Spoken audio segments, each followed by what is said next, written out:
What is up, For Honor family? And for some of you, the new For Honor family. I'm happy you discovered this game, and I hope y'all are doing well today. When you start the game and choose your faction, I want you to realize if you chose the Knights or the Samurai, you will be losing the faction war more often than not. Now, what is the faction war? We'll get to that. But first, if you're here, you've come to a few realizations already. One of them surely is the tutorials are not enough in For Honor. The hero tactics are solid, and make sure you use them when you try out a new hero. Even those aren't enough when you jump into a multiplayer experience. And my aim is to make you feel more comfortable with what is going on in the world of For Honor overall, especially for those that have done the initial tutorial that initiates you into multiplayer. And you know what I'm talking about there. So let's start with what For Honor offers in-game that does help you. We all want to get into the action, but I'm telling you, For Honor is a game where the tortoise does win the race. Let's look at the heroes.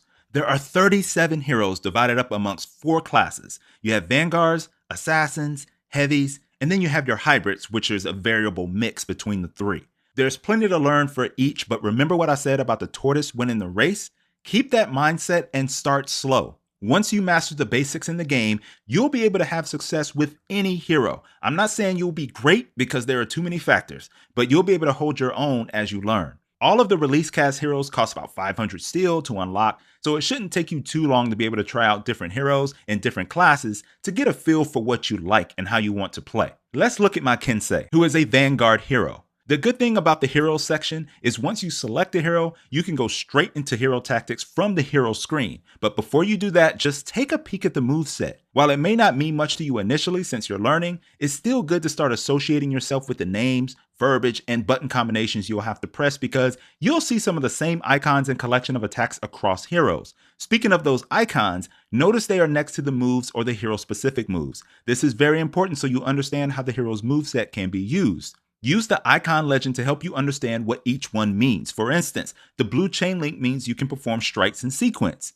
What the moveset doesn't tell you is that you must land the attack in order for them to perform in sequence. For Kensei's moveset, it also doesn't tell you which moves are enhanced properties. When I say enhanced, that means you can throw out an attack, and if it's normal blocked, I'll explain normal block in a second, you can continue your attack. You can see here how his forward dodge light attack is not enhanced, but his forward dodge heavy attack is enhanced, and that allows him to continue attacking and get to his finisher. A finisher is just the last hit in the chain.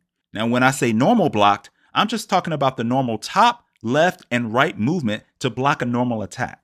Some heroes have moves in their kit that affects this.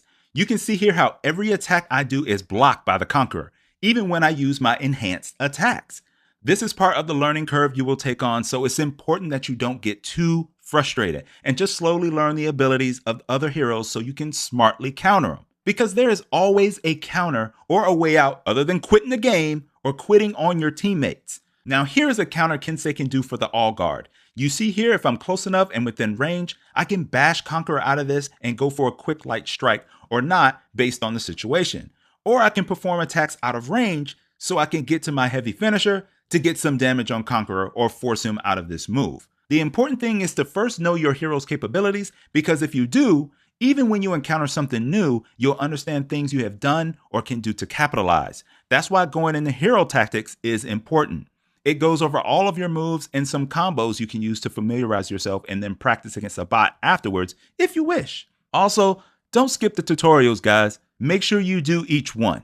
They don't take very long, and any knowledge you gain can be helpful. Plus, you'll get a couple of ornaments for completing them, like the Skill Master right here and the Accomplished Master ornament. While these tutorials are good, there's still plenty you need to know. But I am going to get you to a good place if you stick with me. Next, get your controller settings how you want them. You can see my controller settings here, but you will need to go to Advanced Controls. This is where you will see the different controller layouts. Make sure you're real comfortable with where you map the guard break, counter guard break. It's going to get a lot of use. I use layout 1, but use what makes you comfortable. Then go to Fight Controls Tuning. I use controller, so I'll show you controller here. I've never been a fan of the dead zone, so I have that 0 for me. And if you don't know, the dead zone is just the area where no input will be registered. Changing mine helped me with playing Nobushi, because Nobushi is my main, my favorite player, and it helped me with getting in and out of her hidden stance just a split second faster.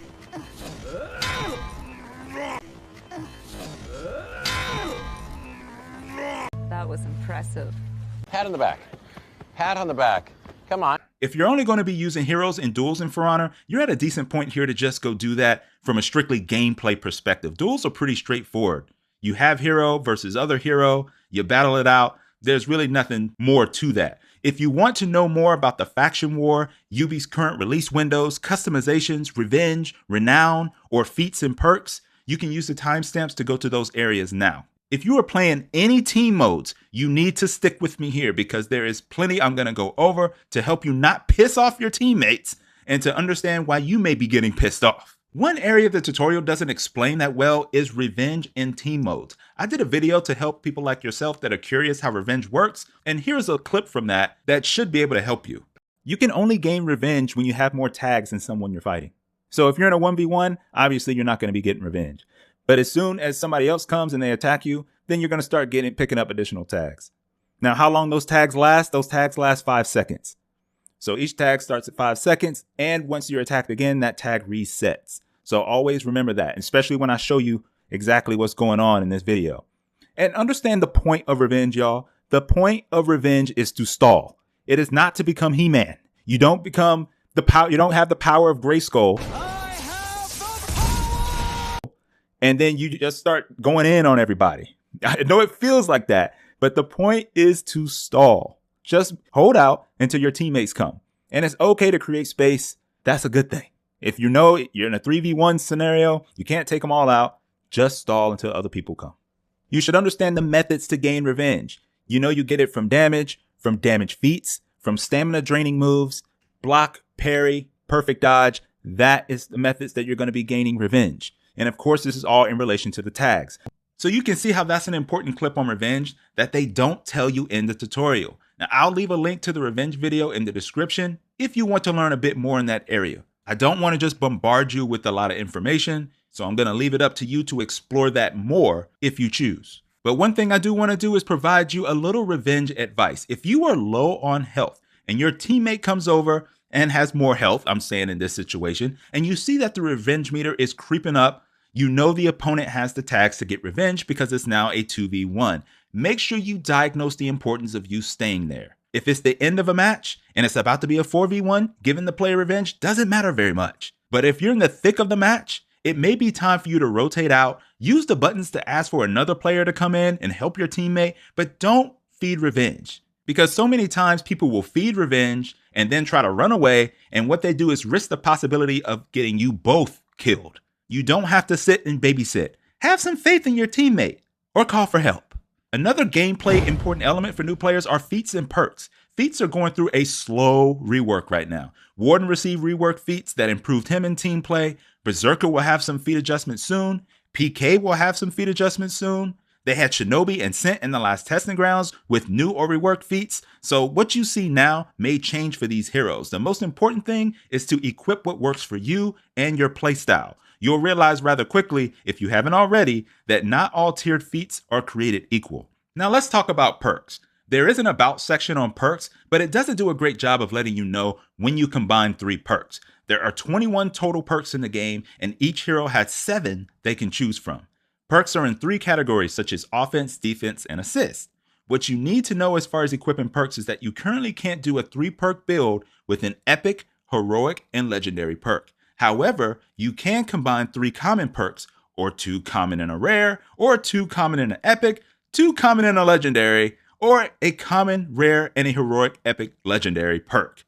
I know it's a lot, but I explained how you can build perks and provided more information in my Perks Explained video that you can find in the description. You'll notice in that video, we didn't have the 9 loadout slots like we have now, but the information on perks themselves is still valid, and I recommend you check that out. Something players lose track of or don't think about very much is Renown. Here's a little clip letting you know when exactly your feats will be activated in Dominion based on your Renown. So one of the most important things about Renown is to know that it unlocks your feats. You have 4 feats, and the faster you get Renown, the best. So feat 1 unlocks at 50 Renown, and then feat 2 unlocks at 120 Renown. Sometimes it can be like 119, but really it's 120 Renown. And then when you get to feat 3, it unlocks at 210 Renown, so that's how you get to you'll get that third feat. Of course, that's powerful. You notice how the jump was from 120 to 210, and that was a little sizable from 50 to 120. And then feat 4 is 320 renown, and that's the biggest jump. And this is important because whenever you're looking at the scoreboard and you're looking at your renown and you're like, oh, feat 4, you see your renown is at 210 or you see your renown is at 300, you know what you really need to do in order to get your 4th feat. And that's important to know. So you can do things on the battlefield to help you out to get that extra 20 if you're at 300. Whether that's boosting a zone, and we'll talk about boosting a zone and the benefits of that, even contesting a zone, which you earn renown at a slower rate, or if you go after minions, because you take out 10 minions and then you'll have your 20 renown. So that kind of gives you an idea of what you get for each soldier that you take out. As you can see, there's plenty to know and understand, but nothing to be overly intimidated by. And if you're looking for more information on Renown, I also have this link in the description. I'm putting all these little tutorials that I had and did prior in the description for fast reference for you. This video kind of creeped along, but the information is solid. Now let's talk about the faction war. The faction war is like a little side quest mini game that we're all playing, but there's some meat to it that I'll get to in a second. The game does a solid job of informing you about the basics of the faction war. You pick your side based on what faction you choose or chose when you started playing For Honor, and that's either Knights, Viking, or Samurai. No Wulin yet, but you never know.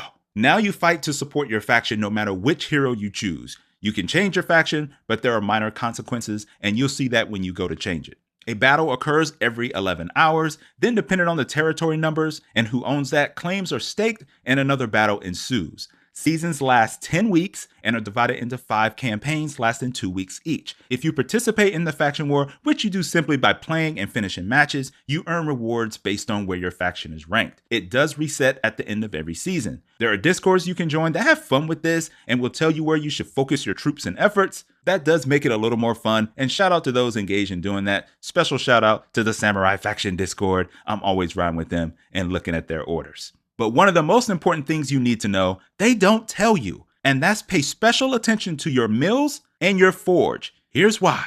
Each faction has 2 mills, 1 forge, and 1 castle. If you look, each mill is worth 5% match XP, and each forge is 7% loot rate. That's extra XP and potential loot for everyone in your faction if you hold those areas. That's one reason it pays to be in the Viking faction, to be honest. They consistently come and take our little samurai mill, which when you look at this map, they have 2, and the Knights stole the Vikings mill, so they have 3. So that's 10% match XP for Viking faction members and plus 15% for the Knights. Now, how you figure this out is take a look at the progression tab after a match. Look for where it says strategic territory. That's the percentage of XP you get from your mills each match, if you still have one.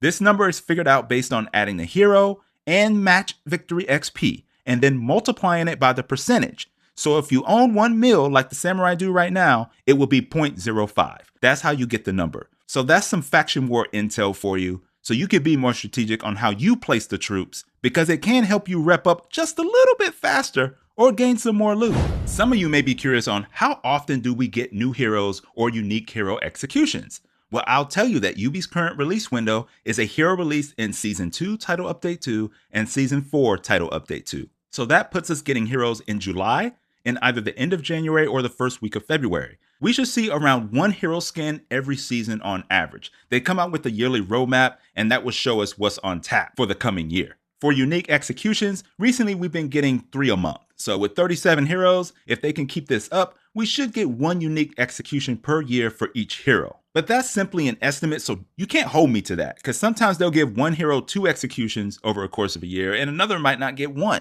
So it just depends. But at least we're getting unique executions often, even for heroes we may not play at the moment. There's a roadmap each month that the team releases across their socials, so you can always keep up with when extra XP is, etc. I post each month's roadmap here on the channel because we like to talk about it sometimes too. So it's good to read what y'all are thinking about the new roadmap. It's pretty consistent with the offerings though. The Warriors Den is a YouTube and Twitch stream that you can view. That's where the devs will come on and let you know, give you all the information that you need. I usually do a recap of that den so you can get a condensed version of that. They have one within a week before each season and the second title update. You'll see it on the roadmap. If you're curious about cosmetics, I have 2 things you can view and both have links in the description. I have a fashion tutorial that someone asked me to do a while back, so I used my Nobushi and described some things that I picked up. It was actually some interesting things in there. I also have a breakdown of the hero skins customization so you understand what you're getting before you buy it. I tell you what, it's really unfortunate we don't know some of this information about these hero skins before we purchase them. So I'd really recommend watching both of those. So before you buy a skin, check it out. And there are timestamps so you can easily navigate. And as always, you have to pay attention because whenever we have a new event, the team can have new weapons, new effects. It'll be universal effects. It won't be like hero specific, but it will be universal effects that you can use on your heroes. So you want to be aware of those things that are coming out. They always talk about them during the den. I didn't want to get too game mode specific in this one, so you notice that's why the focus was really on different things that could happen all across the landscape of For Honor. But the primary modes that you can easily see that are played is Brawls, Dom for Dominion, and Breach. And then of course Duels, I think would throw that in there after those. So you got Brawl, Dominion, Breach, and then Duels. All right, so that's the gist of everything you need to really get started in For Honor. It's easy to rush in as a player and then get confused about everything that is happening, so take your time. You may get frustrated, leave the game, and then come back, and that's cool. But there's no game out there like this one. If you can be the tortoise and not the hare, you'll be fine. But thank you for watching. I hope this video was helpful to any new players and maybe even some new information for experienced players. I want to be able to help y'all any way I can because it only makes a better experience for all of us. And that's even if you're executing me on the battlefield. I don't care, as long as you guys are having a good time. I have to shout out Bangtavius. He was a For Honor family member that asked if I would make this video. But that's all I have for this one. Share this with others that could use the help. Check out those videos in the description as needed. Until next time, y'all. Peace.